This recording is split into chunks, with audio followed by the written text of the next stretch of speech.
Isang mapagpalang araw po sa inyong lahat. Celebrity Chika Time po muna tayo at may inihanda po akong chika para sa inyo. Tara po't magchikahan na po tayo. May Mendoza at buong legit Dabber Cats overload ang happiness sa pagbabalik ng kanilang titulong Itbulaga. Yes, mga maka-Celebrity Chika Time, yan po ang ichichika ko sa inyo na lubos rin pong usap-usapan sa social media ng mga netizens. Abay, winner na winner po at nagbalik na po sa dati ang Itbulaga. Bago po tayo dumakoryan, nais ko po munang batiin mga team bahay, team abroad at mga seniors natin dyan. Shoutout po sa inyong lahat at happy blessed Sunday po.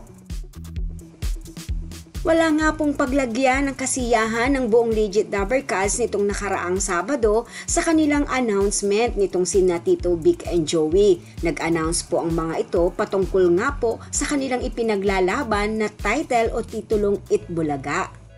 At dahil nga po walang paglagyan ng kanilang kaligayahan, ay napapapost po ang mga ito at tulad na nga lamang po ng mga ibang Dabber Cats na ito. At eto na nga po si Jose Manalo, talaga naman pong proud na ipinakita at hinawakan pa ang tatak na Itbulaga na sa kanyang suot-suot na t-shirt at nilagyan nga po ito ng caption na Itbulaga. Maging pati si Alan Kay ay hindi rin po nagpatalo. Nag-post din po ito sa kanyang Instagram account at may caption na Itbulaga, sarap mo isigaw at kantahin, Yahoo!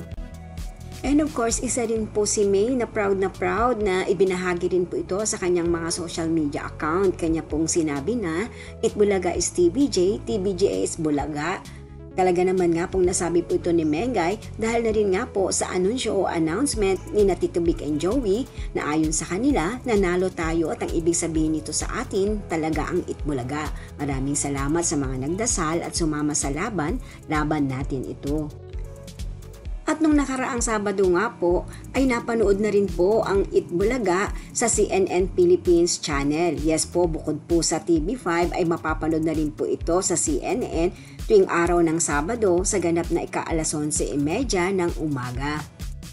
Yan po ang aking chika updates for today. Salamat po sa inyong panunood. Huwag po kalimutang mag-subscribe. Pwede po mag-comment sa ibaba. Basta't wag lamang po harsh o nakakasakit sa isa't isa. Salamat po muli. Spread love, not hate.